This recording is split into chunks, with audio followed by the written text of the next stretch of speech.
The white lace of her wedding gown was already soaked through when Juliana Hart stumbled into the alley behind the cathedral, gasping for air that tasted like rain and freedom. Thunder cracked overhead, splitting the evening sky into fractured pieces of purple and black. Her lungs burned. Her feet screamed inside the impractical heels her mother had forced onto her that morning, back when the world still made a terrible kind of sense, back when she'd still believed she might go through with it. She couldn't. She wouldn't.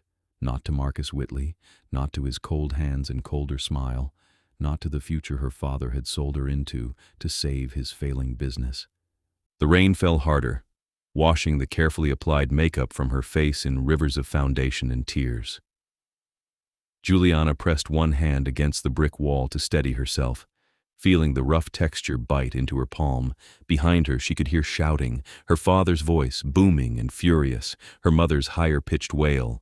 Marcus himself, probably more concerned about the embarrassment than the loss of his unwilling bride. She ran. The wedding had been scheduled for 6 in the evening, some ridiculous romantic notion about candlelight and atmosphere. Instead, the storm had rolled in around 5, turning the whole affair into something gothic and grim. Perhaps it had been an omen. Perhaps the universe itself had been trying to warn her. Juliana had stood in the preparation room, surrounded by chattering bridesmaids who didn't really know her, wearing a dress that cost more than most people's cars, and felt her chest constrict with a panic so profound she thought she might die right there. And then, with frightening clarity, she'd realized that dying might be preferable to walking down that aisle. So she'd waited until everyone was distracted, until the coordinator was fussing with her mother's corsage and the bridesmaids were taking selfies, and she'd simply walked out the side door into the rain.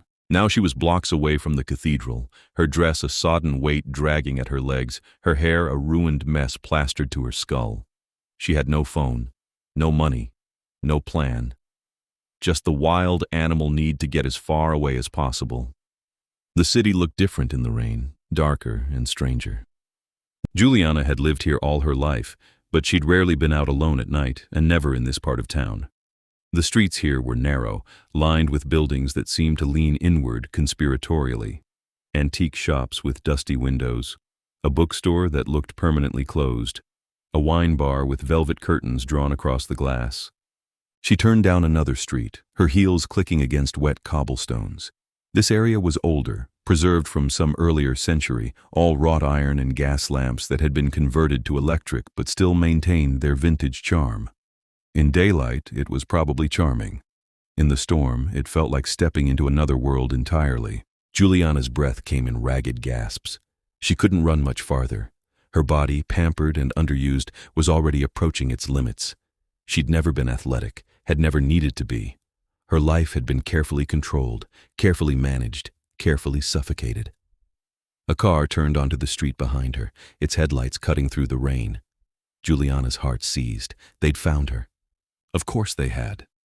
Her father wouldn't let his meal ticket escape so easily. She ducked into the nearest opening, a gap between buildings that might have been an alley or might have been the entrance to something else entirely. The darkness swallowed her whole. She pressed herself against the wall, feeling water drip from some unseen source onto her bare shoulders. The car passed without slowing. Not them then, just a stranger going about their evening, unaware of the bride fleeing through the rain. Juliana let out a shaking breath and stepped farther into the darkness. Her eyes were adjusting now, finding shapes in the blackness. The alley continued deeper than she'd expected, opening into what looked like a small courtyard. In its center stood a fountain, still running despite the late hour, its water adding another layer of sound to the constant percussion of the rain, and beyond the fountain, a building.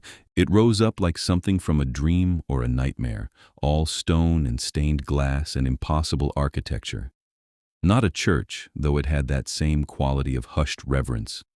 Not a museum, though it looked old enough to house centuries of artifacts. The windows glowed with warm light, amber and inviting. Juliana moved toward it without thinking, drawn by the promise of shelter and warmth, and a moment to catch her breath and figure out what came next. The door was massive, carved wood bound with iron, the kind of door that belonged on a castle. It should have been locked, should have been impossible for her to open. Instead, when she pushed, it swung inward on silent hinges.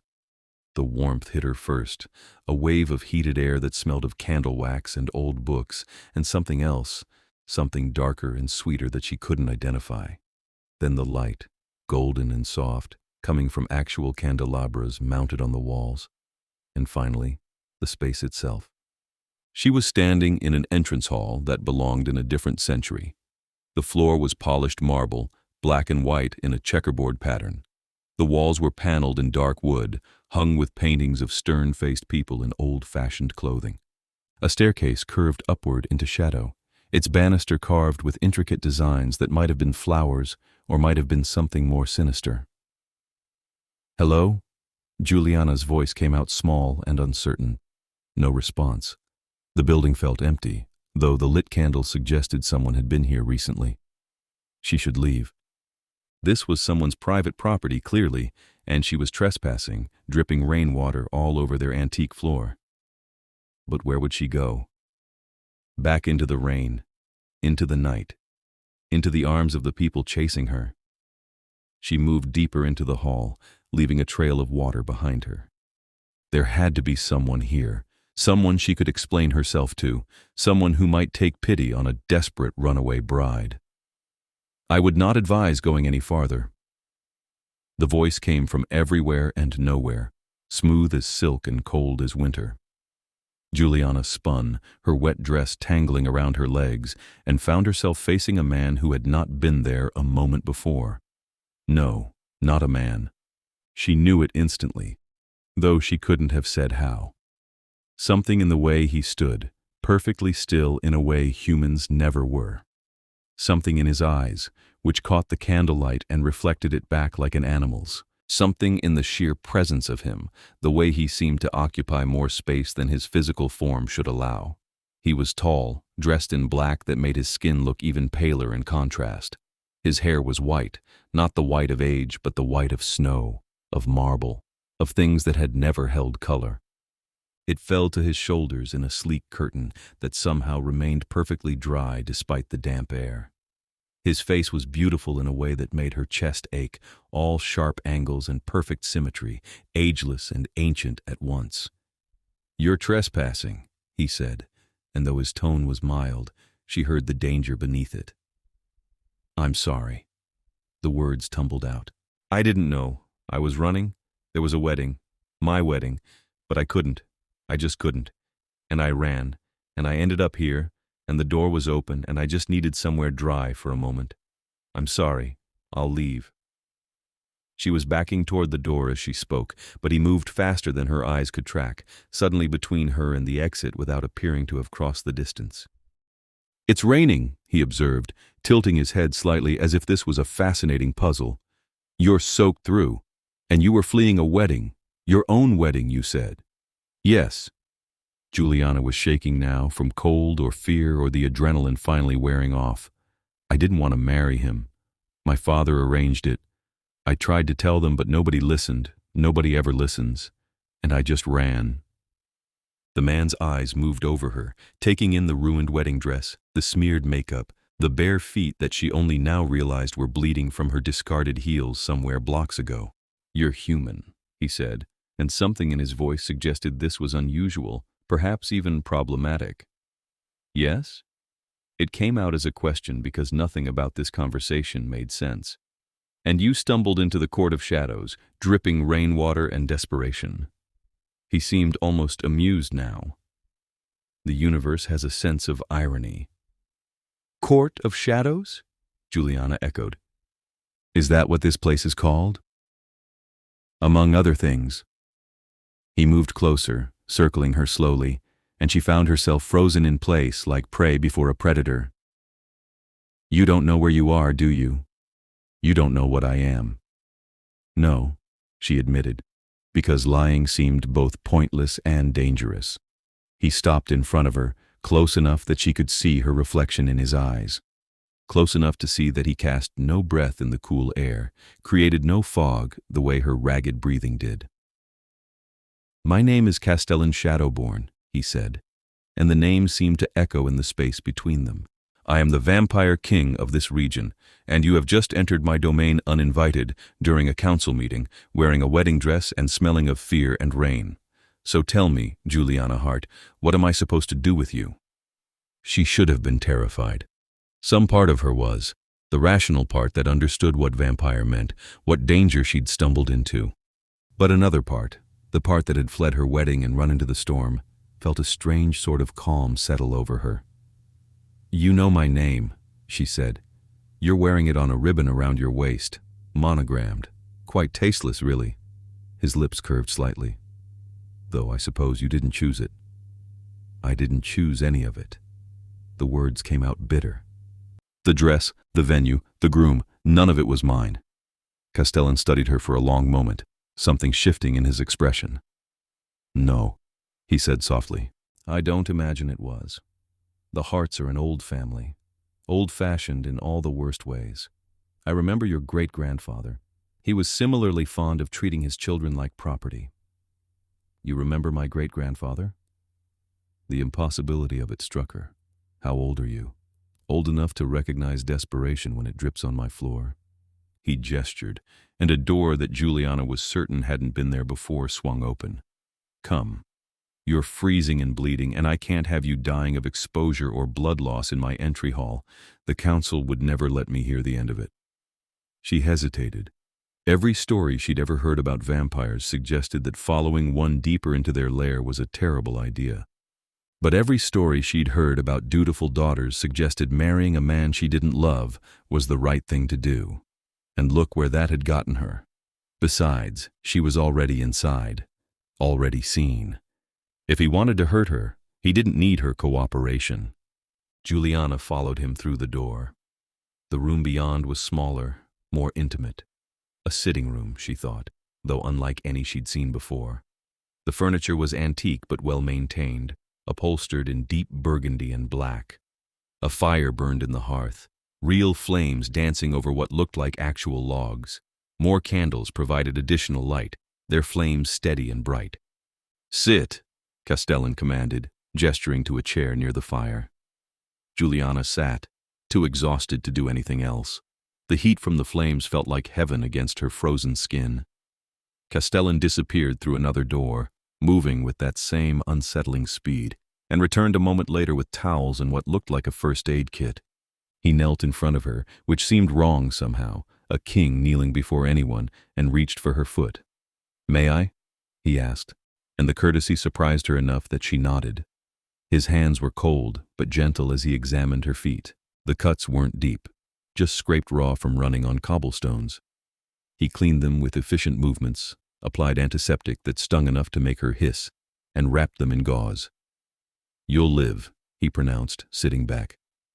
"Though I recommend against running barefoot through the city in the future. I'll try to remember that for the next time I flee a forced marriage." The words came out sharper than she'd intended, exhaustion making her reckless. Castellan's mouth quirked. "How often do you plan to make a habit of it?" "Hopefully just the once." Juliana accepted the towel he handed her and began drying her hair, a futile gesture given how soaked everything was. "Though I suppose that depends on whether my father finds me." "Ah, you think he'll try to drag you back?" "I know he will. He needs this marriage. Marcus's family has money, connections. My father's business is failing, and this was his solution. I'm 23 years old, and he's selling me like livestock."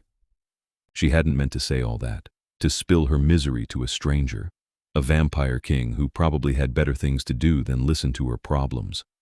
But something about the quiet room and his steady presence made the words spill out. Castellan listened without interrupting, his expression unreadable. When she finished, he stood and moved to a sideboard, pouring something amber from a crystal decanter into 2 glasses. "Brandy," he said, handing her one. "You look like you need it." Juliana took it gratefully, letting the liquid burn down her throat and pool warmth in her stomach. "Thank you, for the brandy, for the bandages, for not immediately throwing me out into the rain or draining me dry or whatever it is vampire kings do to trespassers." "The night is young," he said dryly, but there was something almost playful in his tone. "Though I confess, you're far more interesting than the council meeting you interrupted." 3 hours of ancient vampires arguing about territorial boundaries and blood rights. Your dramatic entrance was a welcome distraction. So that's why the door was open. You were expecting guests. Council members, yes, though they used the lower entrance. The fact that you found the main door at all is curious. It shouldn't be accessible to humans. There are wards, protections. He studied her with renewed interest. You must have been truly desperate. Sometimes desperation is a magic of its own. Juliana thought about that, about the wild panic that had driven her into the storm, the certainty that anything was better than walking down that aisle. Maybe he was right. Maybe desperation had opened doors that should have stayed closed. What happens now? She asked. Do I just leave? Go back out there? You could. Castellan returned to his chair, settling into it with the kind of grace that spoke of centuries of practice. Though I suspect you'd be found within the hour. Your father will have people looking. Marcus's family will want answers. The cathedral will be swarming with confusion and speculation. So I'm trapped. The reality of it settled over her like a weight. She'd escaped one cage only to find herself in another. I didn't say that. Castellan swirled his brandy, watching the liquid catch the firelight. Tell me, Juliana Hart, what would you do if you had a choice? If your father's demands and Marcus's expectations and society's rules didn't exist, what would you want? No one had ever asked her that before. The question hung in the air between them, heavy with possibility. I don't know, she admitted. I've never been allowed to think about it. My whole life has been about meeting other people's expectations. Be polite, be pretty, be agreeable, find a suitable husband. Everything was already decided. That sounds exhausting. It was suffocating. She looked down at her hands, still clutching the brandy glass. I used to dream about running away, about just disappearing and starting over somewhere new. But that was all it ever was. Dreams. I never thought I'd actually do it. Yet here you are, soaking wet in a vampire's sitting room, having fled your wedding in spectacular fashion. He raised his glass slightly in a mock toast. I'd say you're doing quite well at the running away portion of your plan. The plan kind of ends there, Juliana confessed. I didn't think past getting away. Castellan was quiet for a moment, his pale eyes fixed on the fire. When he spoke, his voice was careful, measured. I could offer you sanctuary. Her head snapped up. What? Sanctuary, protection, a place to stay while you figure out your next move. He met her gaze steadily. The Court of Shadows exists outside human jurisdiction. Your father has no power here. Marcus has no claim. You would be safe. Why would you do that? Suspicion warred with hope in her chest. You don't know me. I'm nothing to you. True, but you remind me of someone. A shadow passed over his face, there and gone too quickly to interpret. Someone who also had their choices stolen, and I have resources I rarely use. What's one human girl seeking shelter? It was too good to be true. It had to be. Things like this didn't happen in real life, didn't happen to girls like her. What would you want in return? She asked, because nothing was free, especially not from creatures of legend and darkness. Castellan smiled, and it was the first real smile she'd seen from him, sharp and beautiful, and just a little sad. Honesty. If you stay here, you stay as yourself, not as whatever your father tried to make you. I have enough people playing roles in my court. I don't need another. That's all? That's everything. He stood, setting his glass aside. But you should know what you'd be agreeing to. This is a vampire court. The people here are not human, and they do not always follow human morality. It can be dangerous, even for someone under my protection. And there will be questions, complications. The council will want to know why I've taken in a human. Your disappearance will cause ripples in the human world. Juliana thought about going back out into the rain, about being found, about standing in front of her father and trying to explain, about being forced back into that dress, back down that aisle, back into a life that wasn't hers. I'll stay, she said, at least for tonight, maybe longer, if the offer is real. It's real. Castellan moved toward the door, then paused. Though I should warn you about one more thing. What? The council meeting I mentioned is still going on, in the chambers below. They'll know you're here. They'll have sensed a human presence the moment you cross the threshold. I'll need to address that before rumors spread. So I've caused you a problem. Guilt twisted in her stomach. You've caused me an interesting evening, which is far more valuable than another tedious debate about blood tithes. He opened the door. Wait here. I'll return shortly and show you to a room. Try not to wander. Some parts of this building are less welcoming than others. Then he was gone, the door closing softly behind him, leaving Juliana alone with the fire and her tangled thoughts. She stood and moved to the window, looking out at the rain-soaked city beyond. Somewhere out there, her father was raging. Her mother was crying. Marcus was planning his next move. The cathedral was in chaos. And she was here, in a vampire court, having accepted protection from a king whose motives she didn't fully understand. It should have terrified her. Maybe it did, underneath the exhaustion and relief. But stronger than fear was a feeling she'd almost forgotten existed. Freedom, fragile and uncertain and possibly temporary, but real nonetheless. Juliana pressed her hand against the glass, feeling the cold seep through, and smiled. The room Castellan showed her to an hour later was more beautiful than anywhere she'd ever slept. The bed was enormous, draped in midnight blue silk. The furniture was antique but elegant, all dark wood and silver accents. A wardrobe stood open, revealing clothes that looked close to her size, though the styles were older, more Gothic than she usually wore. We occasionally have human guests, Castellan explained, noting her surprised look. Diplomats, servants, the occasional lost soul. These should fit well enough until we can arrange something more suitable. This is too much, Juliana protested, taking in the luxury surrounding her. It's a bedroom. I have dozens. Use it or don't, but you'll need somewhere to sleep. He moved to the door, then paused. The council was curious about you. I told them you were under my protection, and that any harm to you would be considered a personal offense. That should keep you safe from most threats. Most? Vampires are political creatures. Someone will always test boundaries, look for advantages.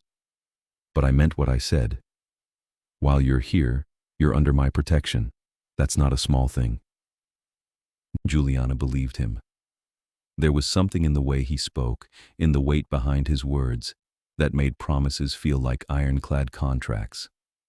Thank you, she said quietly. I know I keep saying that, but I mean it. You didn't have to help me. No, Castellan agreed. I didn't. Sleep well, Juliana Hart. Tomorrow will bring its own complications. He left, and Juliana was alone in a room that belonged in a palace, wearing a ruined wedding dress, having just accepted sanctuary from the vampire king. She laughed, a slightly hysterical sound that bounced off the high ceiling. This morning she'd been preparing for a wedding. Tonight she was in a vampire court.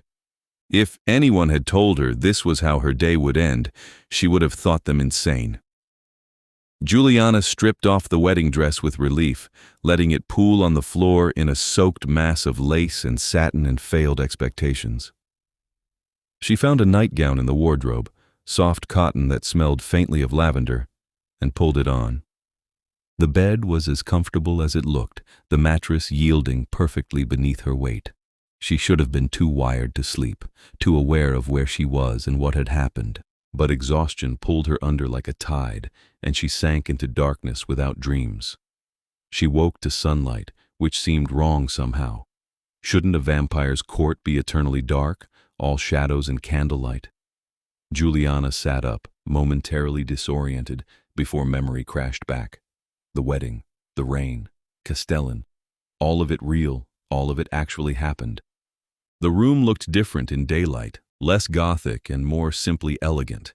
The clothes in the wardrobe turned out to be a mix of modern and vintage, all in dark colors that seemed to be a theme here. She chose black pants and a deep burgundy sweater, both of which fit reasonably well. Her feet were still sore, but the bandages had held.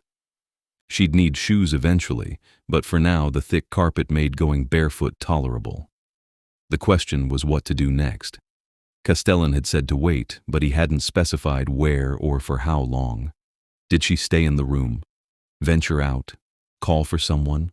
A knock on the door answered the question for her. "Come in," she called, expecting Castellan. Instead, a woman entered, and Juliana's breath caught. She was beautiful the way Castellan was beautiful, in that otherworldly way that marked her as not human. Her skin was pale, her hair white blonde and elaborately braided. She wore a dress that looked like it cost more than Juliana's parents' house, all black silk and silver embroidery. "So you're the runaway bride," the woman said, her voice carrying a faint accent that Juliana couldn't place. "I'm Seraphine. Castellan asked me to check on you, make sure you hadn't fled again in the night." "I'm still here," Juliana confirmed, feeling suddenly awkward in her borrowed clothes. Seraphine moved into the room with that same preternatural grace they all seemed to share, her eyes taking in every detail. "You're younger than I expected, and you chose the burgundy sweater. Interesting. Is that wrong?" "Not wrong, just telling. The burgundy is Castellan's color. Whether you knew it or not, you're signaling allegiance." Seraphine's smile was sharp. "The court will notice." Juliana hadn't known, had just grabbed the first thing that looked comfortable, but she wasn't sure she minded the message it sent. Castellan had offered her protection. Why not make that clear? "Are you part of the council?" she asked, trying to shift the conversation. "I am. I'm also one of the oldest vampires in this region, and Castellan's occasional advisor when he can be bothered to listen to advice." Seraphine settled into a chair with fluid grace. "Which brings me to why I'm really here. I need to know if you understand what you've done. I ran away from a wedding and asked a vampire for help. You entered the Court of Shadows uninvited during a council meeting and gained the personal protection of the Vampire King within hours of meeting him. That's unprecedented. Vampires don't offer sanctuary lightly, and Castellan especially. He's had a few centuries to become cautious about humans." Juliana absorbed that, hearing the warning beneath the words. "You think I'm taking advantage of him. I think you're either very clever or very lucky, and I'm trying to determine which." Seraphine leaned forward slightly. "Castellan is powerful, but he's not invulnerable. There are forces in both our world and yours that would love to find a weakness. A human under his protection, a girl with connections to old families and possible political implications, could be exactly that." "I'm not trying to hurt anyone," Juliana said firmly. "I just wanted to escape a situation I couldn't control. Castellan offered help, that's all." Seraphine studied her for a long moment, then nodded slowly. "I believe you, but others won't be so easily convinced. Be careful, little bride. The court is watching you now." She left as swiftly as she'd arrived, leaving Juliana with more questions than answers. The day passed strangely. Castellan appeared around midday, looking not at all tired despite presumably being awake all night. He brought food, real food that someone had clearly cooked recently, which raised questions about who else lived in this sprawling building. "There are human servants," he explained when she asked. "People who work for the court in various capacities. They know what we are, and they're compensated well for their discretion." They ate in a different sitting room, this one with windows that overlooked a garden Juliana hadn't realized existed. The rain had stopped, leaving everything washed clean and gleaming. "Your father filed a missing person report," Castellan said casually, cutting into what looked like perfectly cooked salmon. "It's all over the local news. Bride vanishes during wedding ceremony. Quite the scandal." Juliana's appetite vanished. "He's looking for me." "Of course he is. You're valuable to him. But he can't look here, and even if he could, he wouldn't find you. The Court of Shadows is protected by more than just locks and doors." "Magic?" The word felt strange in her mouth, too fantastical for a world that also contained cell phones and television. "Old agreements, blood pacts, things that were established long before your great-great-grandparents were born. The point is, you're safe. As long as you stay here, they can't touch you." "But I can't stay here forever." The reality of it was sinking in. I need to, I don't know, get a job, find an apartment, build a life? Castellan set down his fork, giving her his full attention. Do you have money? No. My father controlled everything. I have a bank account in my name, but he monitors it and he'd freeze it the moment I tried to withdraw anything. Job experience? Volunteering at a few charity events. I was studying art history before my father decided I should focus on more practical pursuits, which apparently meant learning to be a suitable wife. So you have no resources, no independent income, and a family actively trying to find you and force you back. Castellan's tone was matter-of-fact, not cruel. Those are significant obstacles. I know. Frustration bubbled up. I know I should have planned better, should have saved money, should have done a dozen things differently. But I didn't know I was going to run until I was already running. I'm not criticizing, I'm assessing. He picked up his wine glass, swirling the dark liquid. You need time to establish yourself, to become legally independent, to build resources your father can't control. That takes months, possibly longer. In the meantime, stay here. I can't ask that of you. You're not asking, I'm offering. His pale eyes met hers, serious and steady. I have space, resources, and a vested interest in seeing you succeed. Why? The question burst out. Why do you care what happens to me? Castellan was quiet for a long moment, something complicated passing over his face. I told you that you reminded me of someone. Her name was Isabeau. She was human, like you, trapped in a situation she didn't choose, married to a man who saw her as property. This was a long time ago, when such things were even more common than they are now. What happened to her? She died, young, unhappy, having never lived a single day for herself. His voice was carefully neutral, but Juliana heard the old pain beneath it. I was newly made then, still learning what it meant to be a vampire. I knew her only slightly, but I never forgot her story. So when you appeared, dripping rain and desperation, fleeing the same fate, I thought perhaps I could do for you what no one did for her. The confession hung in the air between them, heavy with centuries of regret. I'm sorry, Juliana said softly, for your loss, and thank you for helping me because of her memory. She struggled for words. That's incredibly kind. Kind is not a word often associated with vampire kings. But he almost smiled. Stay, Juliana. At least until you have a real plan, real options. Consider it a strategic retreat rather than permanent sanctuary. Put that way, it made sense. She needed time, and he was offering it. Refusing out of pride or fear would be stupid. Okay, she agreed. I'll stay. But I want to be useful, not just a charity case. If there's work I can do, ways I can contribute, I want to. We'll find something. Castellan stood, gathering the dishes with surprising domesticity. For now, rest, recover, let yourself breathe. You've had a traumatic few days. He was right. The adrenaline of fleeing, the shock of finding sanctuary, the exhaustion of processing everything was catching up with her.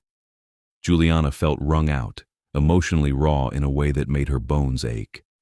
The days that followed fell into an unexpected rhythm. Juliana would wake late, unused to having nowhere she had to be. She'd find breakfast waiting, brought by one of the quiet human servants who worked in the court. Then she'd explore. The Court of Shadows was far larger than she'd initially realized. It wasn't just a building, but a complex, sprawling underground in directions that shouldn't be possible given the city above. There were libraries filled with books in languages she didn't recognize. Training rooms where vampires practiced with weapons that looked medieval and deadly. Galleries hung with paintings dating back centuries, and everywhere, vampires. They watched her with curiosity, sometimes suspicion, but never hostility. Castellan's protection held like a shield around her, unspoken but absolute. She saw him most evenings. He'd find her wherever she'd wandered and they'd talk, conversations that ranged from the mundane to the philosophical. He told her about vampire politics, the delicate balance of territories and bloodlines. She told him about her childhood, her dreams of being an artist, her slowly awakening anger at everything she'd been denied.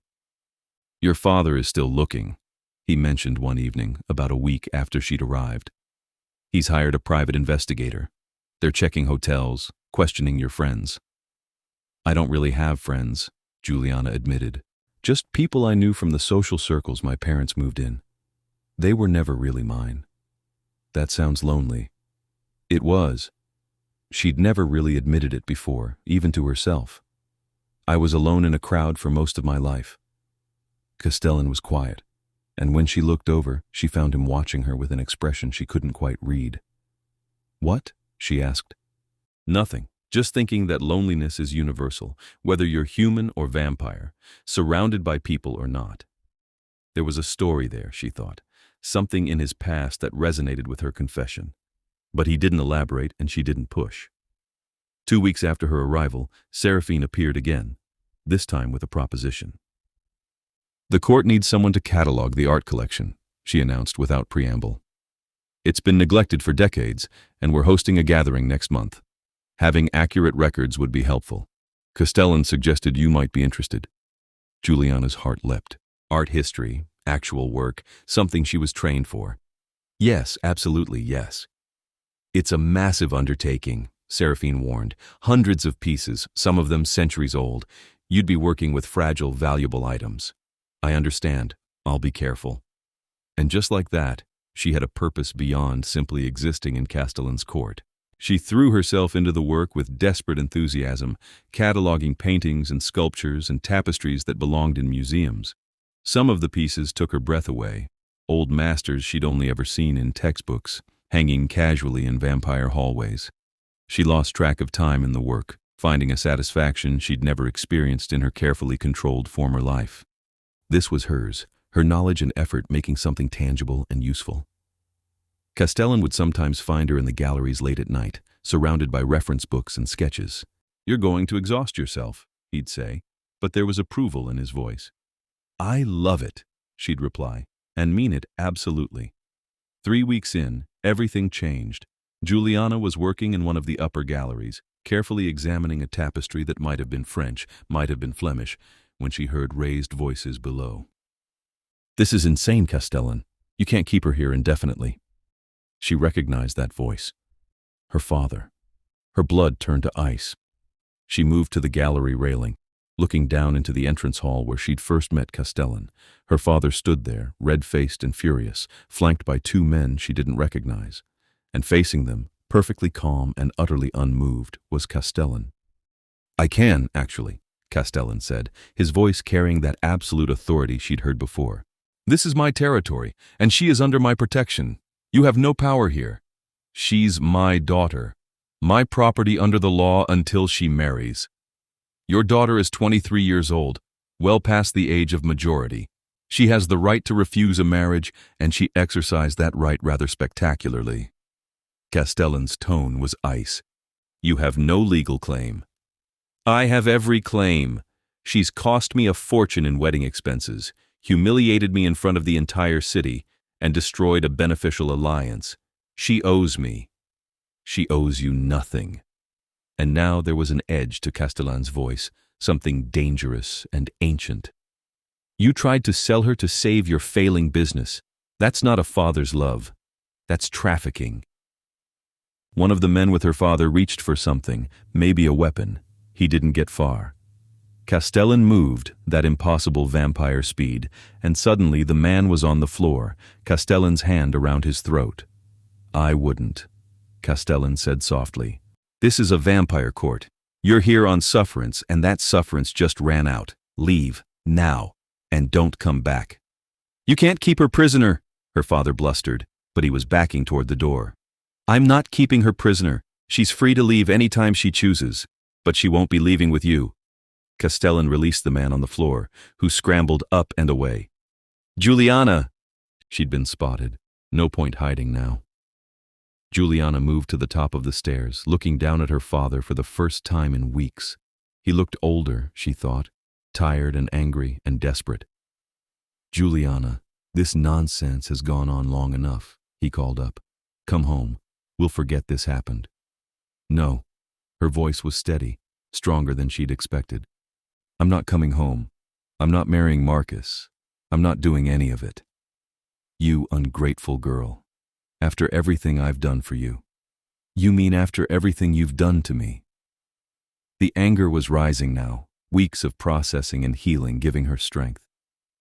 You never asked what I wanted. You never cared. I was just a piece on your board, something to trade for business advantages. That's how the world works. You were too naive to understand.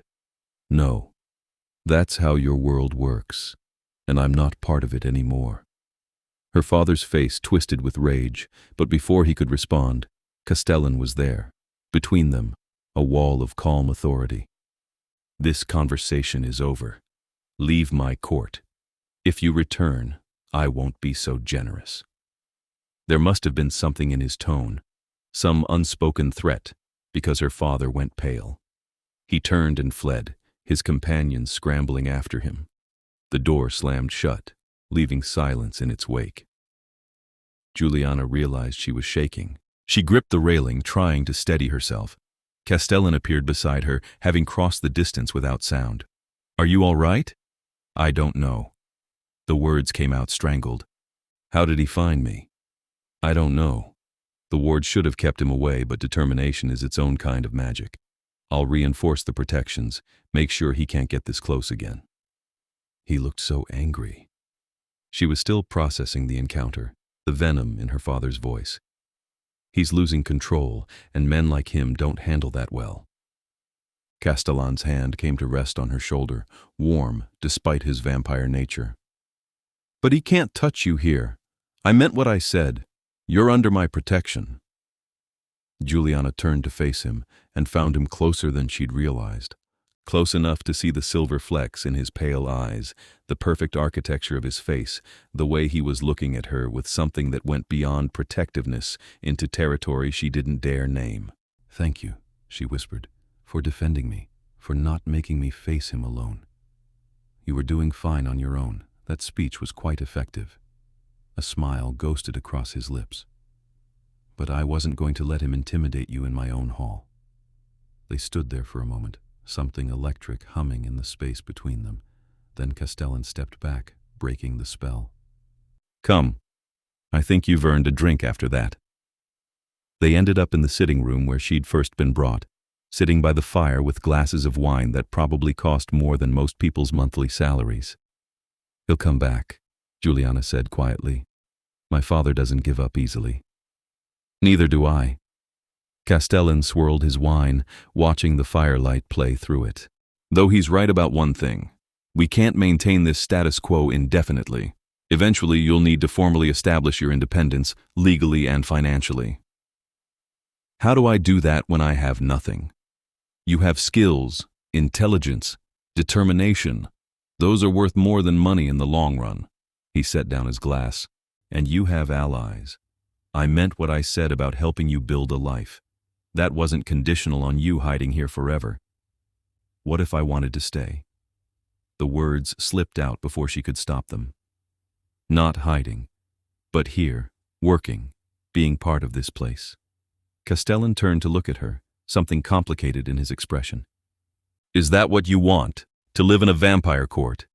I don't know. Maybe. Is that completely insane? No more insane than fleeing your wedding in the rain and stumbling into the arms of a vampire king. His tone was light, but his eyes were serious. But you should know what you'd be choosing. Life here isn't easy. Vampires are political, territorial, sometimes cruel. The sun is deadly to us, so our rhythms are nocturnal. You'd be living in a permanent twilight, surrounded by immortals, watching everyone you might care about outside these walls age and die while we remain unchanged. You're trying to talk me out of it. I'm making sure you understand the cost. Sanctuary is one thing, belonging is another. Juliana thought about that, about the life she'd left and the life she'd found here. The galleries filled with art, the conversations with Castellan that stretched into the early morning hours, the sense of purpose she'd discovered in work that mattered, the freedom to simply be herself without performance or pretense. I've spent my whole life living according to someone else's rules, she said slowly. My father's expectations, society's demands. Even the rules about what I was supposed to want and be and dream. Maybe it's time I made my own rules, even if those rules involve living with vampires. Especially if those rules involve living with vampires. She met his gaze steadily. You've all been kinder to me than most of the humans I knew. Present company in this room definitely included. Castellan laughed, a genuine sound of surprise and pleasure. Well then, welcome to the Court of Shadows, Juliana Hart. Consider your sanctuary officially permanent, if that's what you want. It is. And she meant it, felt the truth of it settle into her bones. Something shifted between them in that moment, the relationship moving from rescuer and rescued into something more balanced, more mutual. Colleagues, maybe. Friends, possibly. Something else entirely that neither of them was ready to name. The gathering Seraphine had mentioned turned out to be a major event, with vampires arriving from courts across the country. Juliana found herself nervously preparing, making sure the catalog was perfect, the galleries properly arranged. You'll be expected to attend, Seraphine informed her. As part of Castellan's court, your presence is required. Plus, you did all this work. You should see it appreciated. I don't have anything to wear to a vampire gathering. Seraphine's smile was sharp. Leave that to me. The dress that appeared in Juliana's room the day of the gathering was the most beautiful thing she'd ever seen. Deep midnight blue, almost black in certain lights, it was both modern and timeless, fitted perfectly to her body and flowing to the floor in elegant waves. With it came shoes that actually fit, jewelry that looked antique and probably was. She barely recognized herself in the mirror. This wasn't the bride in white lace, wasn't the society girl in pastels and pearls. This was someone new, someone she was still becoming. The gathering itself was overwhelming. The main hall had been transformed, lit with hundreds of candles that made the assembled vampires look like creatures from myth. They were all beautiful, all deadly, all watching her with varying degrees of curiosity as she entered. Castellan found her almost immediately, appearing at her side as if summoned. You look stunning, he said quietly, and something in his tone made her heart skip. Seraphine chose well. Seraphine has good taste, but the dress is just a dress. You make it something more. He offered his arm. Come, let me introduce you to people who will pretend to be interested in art while actually trying to figure out what you mean to me. What do I mean to you? The question slipped out, too bold for a public gathering. Castellan's eyes met hers, intense and searching. That's a more complicated question than you might think. He led her through the crowd, making introductions to vampires with names like Nikolai and Evangeline and Dorian, ancient creatures who looked at her like a curiosity, a puzzle, occasionally a threat. The human who won the Vampire King's protection, one of them said, not unkindly. We've heard stories. I'm just cataloging the art collection, Juliana deflected. Just? The vampire, Nikolai, laughed. My dear, nothing in Castellan's court happens just. If you're here, you matter. The only question is how much. It was exhausting, being on display, being evaluated.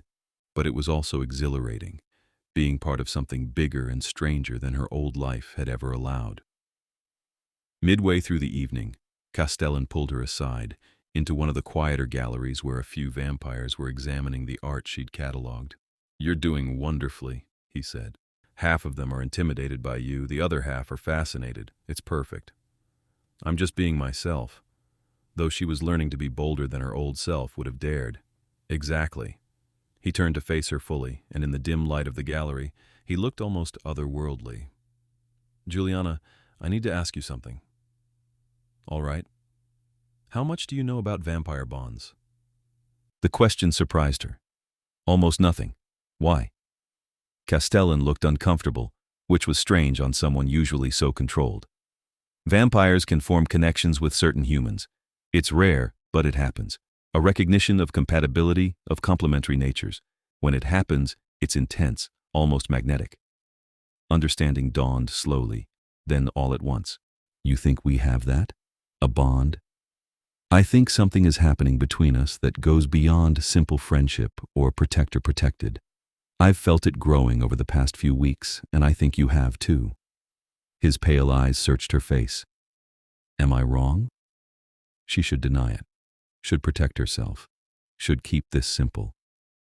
But she'd spent her whole life lying to make things simple, and she was done with that. No, she admitted. You're not wrong. I feel it too.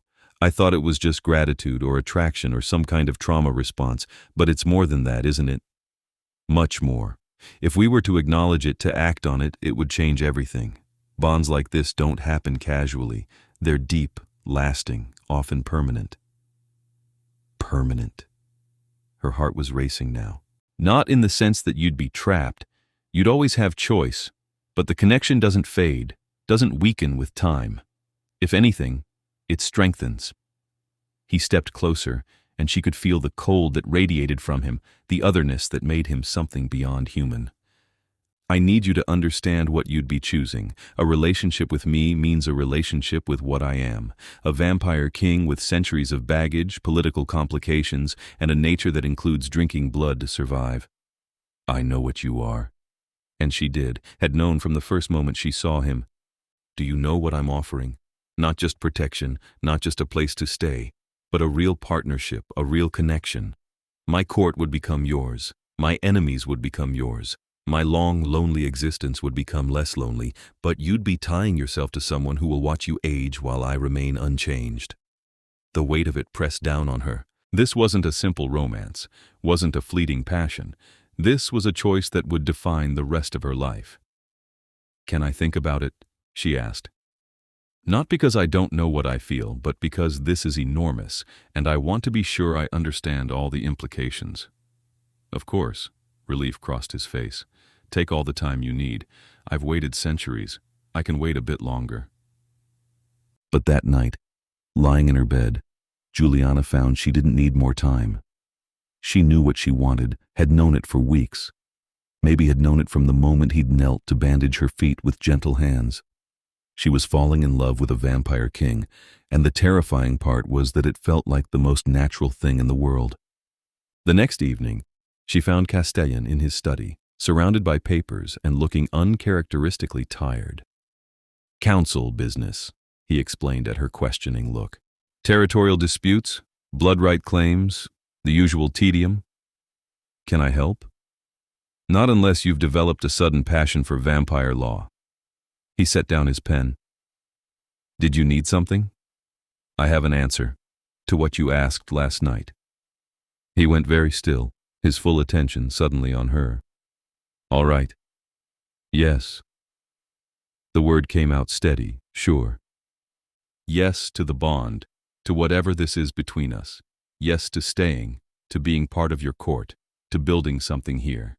Yes to you. Castellan stood slowly, moving around the desk with that preternatural grace. You're certain? I've never been more certain of anything in my life. My whole life before this was other people's certainty. This is mine. You're mine, if you'll have me. He was in front of her now, close enough to touch. Juliana Hart, you are the most unexpected thing that's happened to me in 200 years. Is that a yes? That's an absolutely yes. And then he was kissing her, and she was kissing him back, and it felt like coming home to a place she'd never been but always belonged. His lips were cool but not cold, gentle but insistent. She wrapped her arms around his neck, pulling him closer, feeling the solid strength of him against her. This was real. This was happening. This was hers. When they finally broke apart, both breathing hard despite Castellan's lack of need for air, he pressed his forehead to hers. This won't be easy, he warned. There will be challenges, complications. I know, but I'm tired of easy. Easy was suffocating. This is real. Real, he echoed and smiled.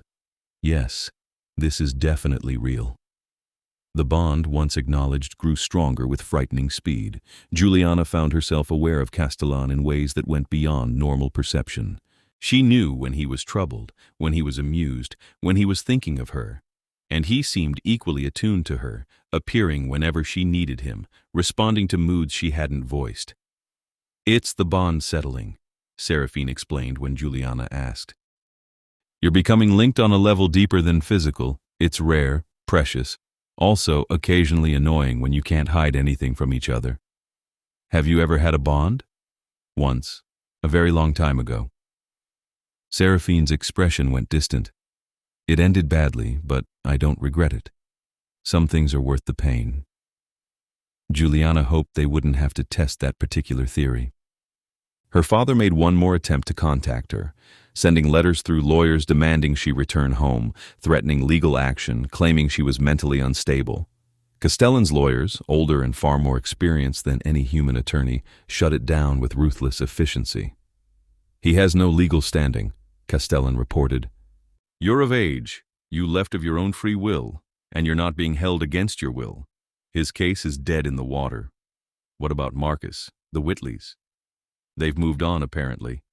Found another young woman from another desperate family to marry their son. I almost feel sorry for her. Juliana did feel sorry for her, whoever she was, but she couldn't save everyone. She could barely save herself. 3 months after the gathering, Castellan summoned the council for an official announcement.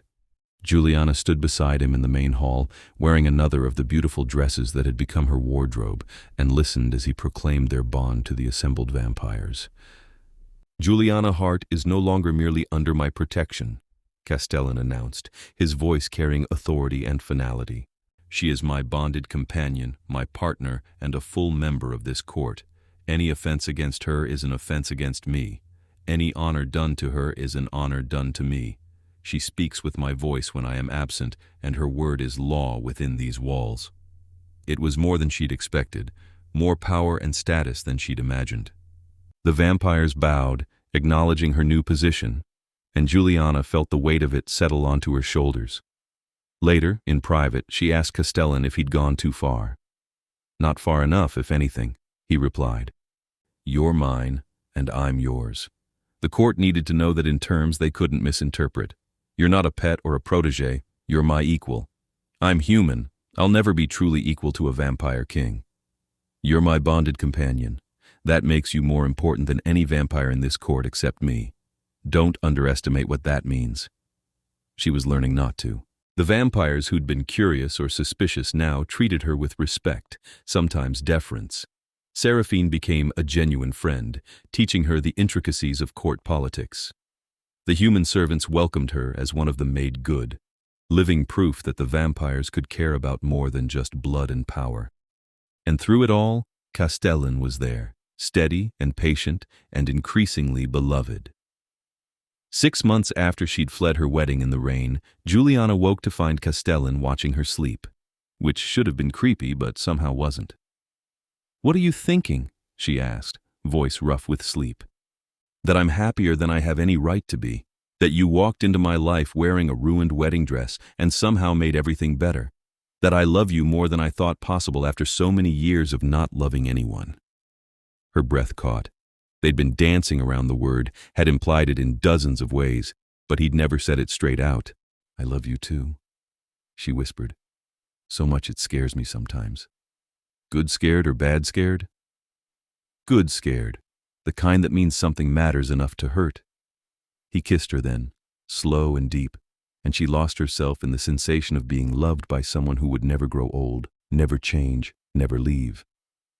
I have something to ask you, Castellan said when they finally broke apart, and you're free to say no without any consequence.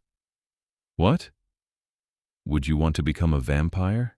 Eventually, I mean. Not now, but someday. It's the only way we could truly have forever. Juliana's mind reeled. She'd known it was possible theoretically, but had never seriously considered it as an option for herself. That's a massive decision, she said carefully. I know. Which is why I'm not asking you to decide now. But I wanted you to know it's an option if you ever wanted it. You could stay human, live your natural lifespan, and I would love you for every moment of it. Or you could choose to join me in immortality. Either way, I'm yours. Can I think about it? Take all the time you need, years even. We're not in a hurry. But the seed was planted, and Juliana found herself thinking about it more and more. What would it mean to be a vampire? To give up the sun, to drink blood, to watch the human world continue without her? but also to have forever with Castellan, to never age, to see centuries unfold. She discussed it with Seraphine, who was surprisingly helpful. Being a vampire isn't for everyone, Seraphine admitted. It's lonely, often boring, sometimes painful, but it's also extraordinary. You see things humans never dream of, experience things that would be impossible in a single lifetime. And if you have someone to share it with, someone you love, it can be beautiful. Were you human once? Very long ago. I barely remember it now, but I remember making the choice and I've never regretted it. A year after fleeing her wedding, Juliana made her decision. She found Castellan in the library, reading something in a language that looked like it predated modern alphabets. I want to do it, she said without preamble. Become a vampire. Not right away, but soon. I want forever with you. Castellan set down the book carefully, his expression a mixture of joy and concern. You're certain? Once it's done, it can't be undone. I'm certain. I've thought about nothing else for months. I've weighed the costs and benefits. I've imagined every scenario, and in every version of the future I want, you're there. This is the only way to ensure that.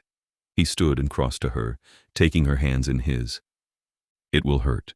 The transformation is painful, and there's a period of adjustment that can be difficult. You'll need to learn to control new instincts, new hunger. I know. I've read everything in your library about it. I've talked to Seraphine, to others who were turned. I understand what I'm choosing. Then we'll do it, whenever you're ready. 1 month, Juliana decided. I want a month to prepare, to say goodbye to my human life properly. Whatever you need. That month was strange, bittersweet.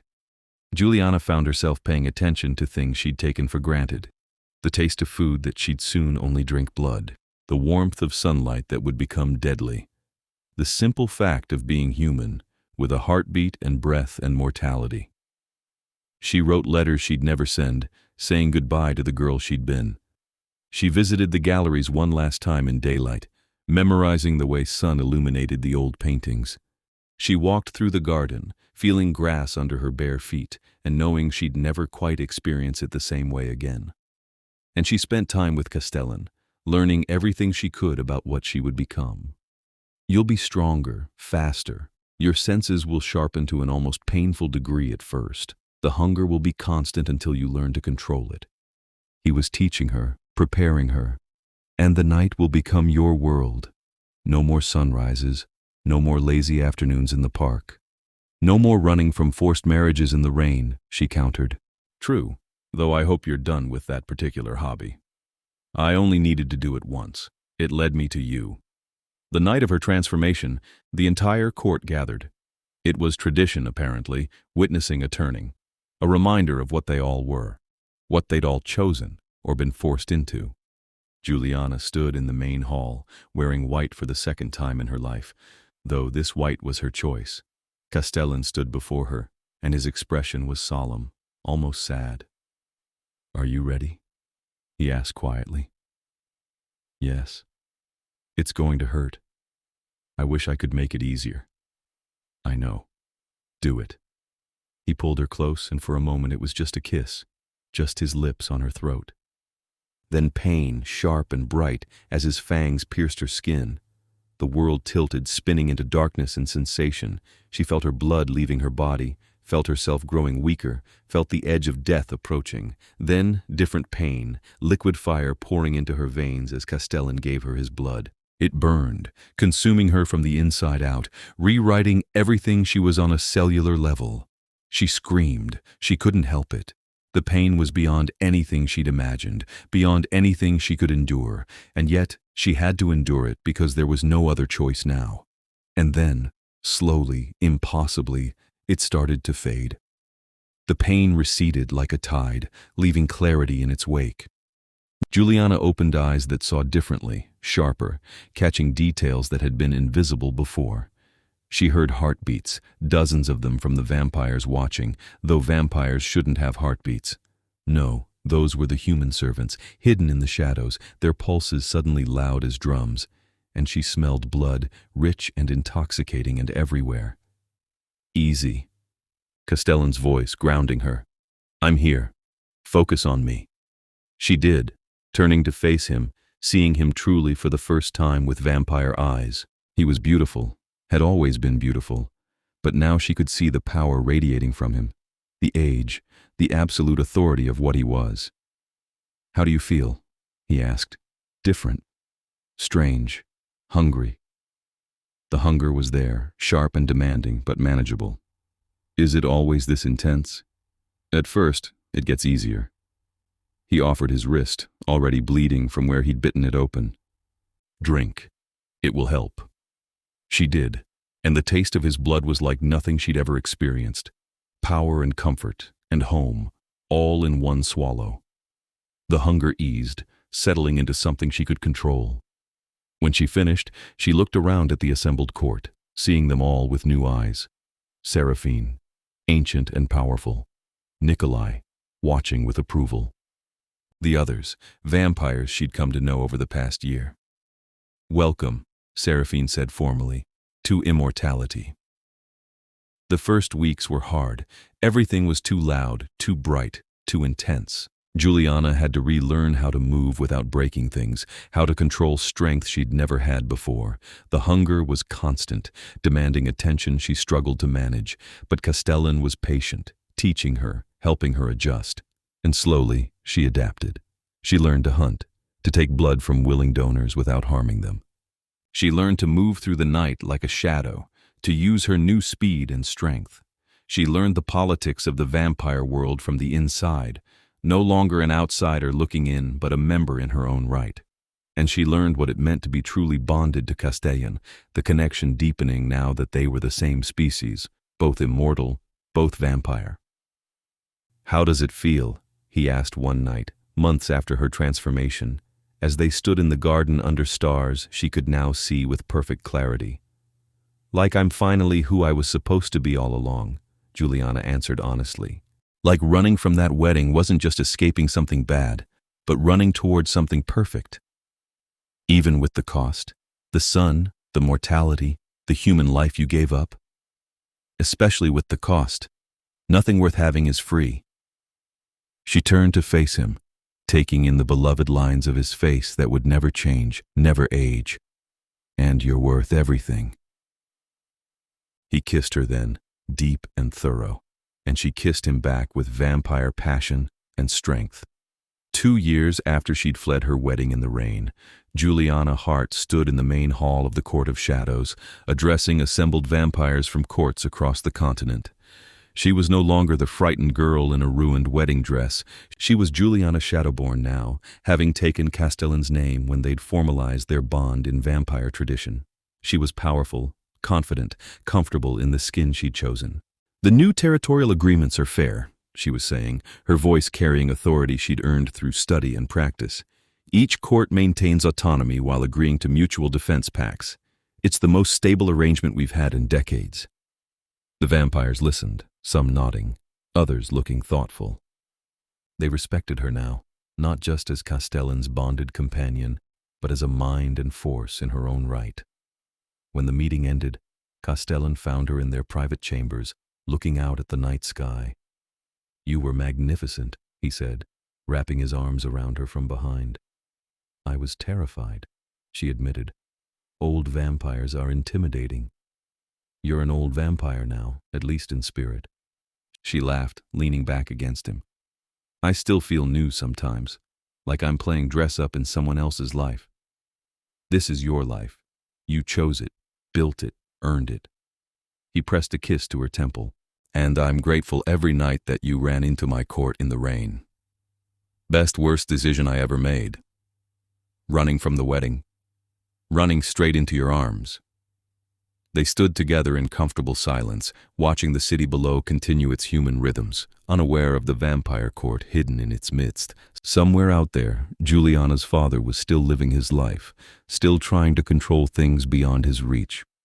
Marcus Whitley had married his replacement bride and was reportedly just as cold and controlling as Juliana had feared. But none of that touched her anymore. She'd built a new life, found real love, become something more than she'd ever imagined possible. "Do you ever regret it?" Castellan asked quietly. "Any of it?" "Not for a second." "Do you?" Only that I didn't find you sooner. We could have had more time. We have eternity now. That's enough. And it was. More than enough. It was everything. 3 years after her transformation, the Court of Shadows was thriving under their joint leadership.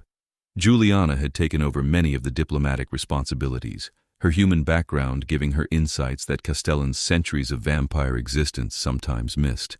They worked together seamlessly, partners in every sense of the word. The art collection she'd originally cataloged had been expanded, turned into a rotating gallery that even humans could visit during carefully controlled hours. It was a bridge between the vampire and human worlds, something Juliana had pushed for and Castellan had supported. "You're changing things," Seraphine observed one evening, finding Juliana arranging a new exhibition, making the court more open, more connected to the human world. "Is that bad?" "Not bad. Different. Castellan's court has always been fairly progressive, but you're pushing it further. Some of the older vampires are uncomfortable. Some of the older vampires are uncomfortable with anything that happened after the Renaissance," Juliana replied dryly. "They'll adapt." "You're good for him," Seraphine said seriously. "For all of us, really. You remind us what we were, what we chose to leave behind. It's valuable." The highest compliment, coming from someone as ancient as Seraphine. That night, Juliana and Castellan walked through the city together, moving through shadows, unseen by the humans hurrying past. It was something they did often, just experiencing the world together, sharing the night. "I want to show you something," Castellan said, leading her down familiar streets. They ended up outside the cathedral where Juliana's wedding was supposed to have happened. It looked different now, just a building, no longer the prison she'd fled. "Why here?" she asked. "Because this is where your new life started. I wanted you to see it again, to remember how far you've come." Juliana looked up at the stone facade, remembering the panic, the desperation, the absolute certainty that she couldn't go through with the ceremony. "I was so scared," she recalled. "I didn't know what I was running toward, just that I had to run." "And you ran straight into the arms of a vampire king." Castellan pulled her close.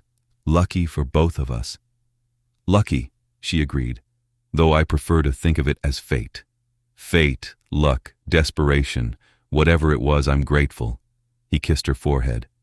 "Come, let's go home." Home. The Court of Shadows, with its candlelit halls and ancient vampires, and the life she'd built from the ruins of the one she'd fled. It was home in a way her father's house had never been, in a way she'd never thought possible. They walked back through the night, hand in hand, two immortals in love, with eternity stretching out before them like a promise. Years turned into decades, though, for vampires, time moved differently. Juliana watched the human world change, evolve, progress. She saw her father's business finally fail completely, saw Marcus Whitley's marriage end in divorce, saw the world she'd left behind continue without her, and she didn't miss it. Not even a little bit. She and Castellan built something remarkable together, a court that balanced vampire tradition with modern innovation, that maintained old customs while adapting to new realities. They became known among vampire society as the couple who proved that bonds could work, that human and vampire could become equals, that love could transcend the barriers of species and mortality. Sometimes, late at night when the court was quiet and they were alone, Castellan would ask if she was happy. And every time, without hesitation, Juliana would answer yes, because she was. Deliriously, completely, impossibly happy in a way she'd never imagined when she fled that wedding in the rain. She'd run from a forced future and found her real one. She'd escaped a cage and discovered wings. She'd lost her mortality and gained eternity. And most importantly, she'd found love. Real, deep, transformative love with someone who saw her, understood her, valued her for exactly who she was. The runaway bride had become a vampire queen, and she'd never looked back. One night, exactly a century after her transformation, the court threw a celebration. 100 years was significant, a milestone that marked Juliana as truly one of them, no longer new, but established. She stood in the main hall, surrounded by vampires she'd known for decades, some for the entire century, and felt overwhelming gratitude for the strange path her life had taken. Castellan appeared at her side, as he always did, and raised a glass of blood wine in toast. "To Juliana Shadowborn," he announced, his voice carrying across the hall, "who ran from one destiny and into another, who chose love over duty, freedom over security, and us over them, who has been my partner, my equal, my love for 100 years, and will be for 1,000 more." The court echoed the toast, voices rising in celebration, and Juliana, who had once been a frightened girl in a ruined wedding dress, smiled at the vampire king who had become her whole world. "To the next 100 years," she said softly, "just for him." "To eternity," he corrected, and kissed her while the court cheered. Outside, rain began to fall, drumming against the windows in a rhythm that sounded like fate, like destiny, like the universe approving of the strange and wonderful path that had led them here. The runaway bride and the vampire king, together forever in the court of shadows, living proof that sometimes the best decisions are the ones made in desperation, in rain, in the moment when you finally choose yourself over everyone else's expectations. And they lived, truly lived, happily ever after in the eternal night they'd chosen together.